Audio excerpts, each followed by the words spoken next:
I did all the things you're supposed to do. I followed the map, the one they give you. School, job, house. The checklist was complete. I ticked every single box. Society's boxes, mostly. The ones that said success. The ones that promised happy. But happy felt far away. A distant shore I couldn't reach. There was a hollowness inside. A quiet ache in my chest. Something vital was missing. I couldn't name it then. It was like a constant hum. A low-grade static in my soul. This wasn't how it was meant to feel. Surely, this wasn't it. On the outside, I smiled. I played the part so well. The capable one. The strong one. The one who had it all together. But inside, I was crumbling. Slowly, quietly. The effort of the facade was immense. It took everything I had. Each day felt like a performance. And I was so very tired. This life looked good on paper. It really did. Friends said I was lucky. Family was proud, I think. But I felt trapped. Stuck in a story I didn't write. A story that didn't feel like mine. The silence of my own heart was deafening. Was this all there was? This quiet, gilded desperation? The shoulds were so heavy. A cloak I wore every day. I should be grateful. I should be content. I should want these things. The things I had worked so hard for. This weight pressed down on me, stealing my breath, stealing my light. It was a crushing burden. I tried so hard to be everything, to everyone. The perfect daughter, friend, employee. I bent myself into shapes that weren't me, just to fit in, to be accepted, to earn their approval. In the process, I lost myself. I didn't know who I was anymore. Just a collection of expectations. Did anyone see me? The real me? Struggling underneath? Or did they only see the mask? The one I so carefully maintained? Perhaps I didn't let them see. It was safer that way. To keep the hurt hidden. To pretend I was fine. Invisibility felt like a shield. But it was also a cage. The fear was constant. Fear of letting people down. Fear of not being enough. Never good enough. This fear drove me. It kept me running, chasing a version of myself. That always seemed just out of reach. The harder I tried, the more I failed. Or so it felt. I looked at others. Their lives seemed so bright, so easy, so full, especially on the glowing screens. Their highlight reels played on repeat. Perfect families, perfect careers, perfect smiles, perfect joy. It all looked so effortless, so unlike my own messy reality. The contrast was painful. My inner critic feasted on this. It grew louder, sharper. "You're not good enough," it whispered. "You'll never measure up. Look at them. Then look at you." These words became my soundtrack, a constant reminder of my perceived lack, of all the ways I fell short. It was a relentless barrage, and I believed every word. Shame coiled in my stomach. The shame of envy, wanting what they had, their confidence, their apparent ease, feeling small in their light. It was an ugly feeling, one I tried to hide, even from myself. But it was there, corroding my spirit. Comparison became a thief. It stole my joy. It diminished my own small victories, made them feel insignificant. Nothing I did felt good enough, because it wasn't what had, or what they had. I was living in a shadow cast by others' lives, or my perception of them. Then came the day the wall appeared. Or maybe I just finally hit it. The pretending stopped. It had to. I couldn't anymore. The mask shattered into pieces. There was no more energy left. No more fight. Just a deep, aching surrender. The performance was over. Rock bottom. It sounds dramatic, but it felt quiet and desolate. The pain was immense. A raw, exposed nerve. There was despair, yes. a sense of hopelessness, but also, strangely, a kind of relief. The struggle to keep up appearances was done. I had nothing left to prove, nothing left to lose. There was no more running, no more hiding from myself. I was face to face with my unhappiness, the stark, unvarnished truth of it. It was uncomfortable, terrifying, but also incredibly real. For the first time in a long time, I felt something authentic, even if that something was pain, pure, unfiltered pain. In that darkness, a flicker, a tiny spark of something. Not hope, not yet, but a knowing, a deep, cellular understanding that something had to change, radically, fundamentally. I couldn't go back to the way things were. The old life was a cage, and I needed to be free.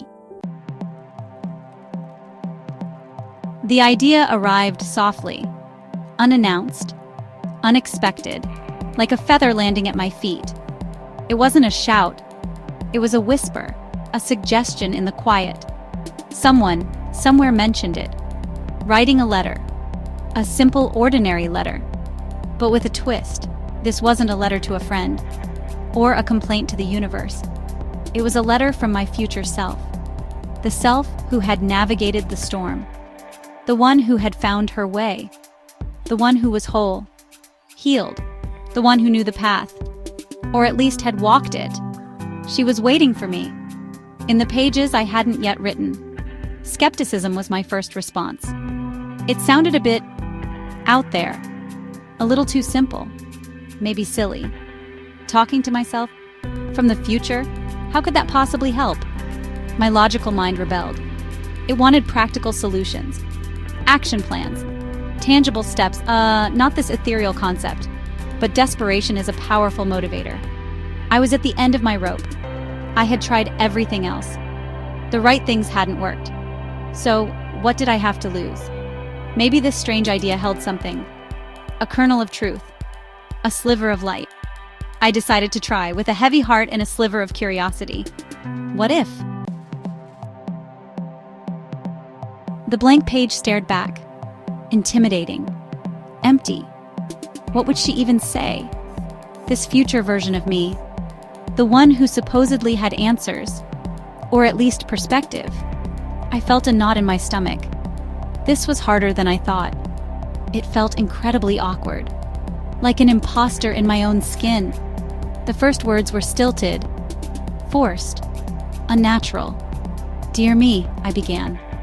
It felt like a performance, a bad one at that. I was making it all up, wasn't I? Just putting words on paper. Words that didn't feel true. My inner critic was having a field day. "This is ridiculous," it sneered. I wanted to stop, to crumple the paper, to dismiss the whole idea. But something made me continue. Maybe it was the echo of that whisper. The whisper of what if. I pushed through the discomfort. The embarrassment even. The fear of sounding foolish. Even if only to myself. Then a shift. A tiny, almost imperceptible change. A word of kindness appeared on the page. Unexpected. Unbidden. A gentle phrase of understanding. It wasn't grand or profound, but it felt different. Like a small hand reaching out. From me to me. Across the chasm of time and pain. The letters became a ritual. A quiet space I carved out, not every day, but often, when the noise got too loud, when the path ahead felt dark.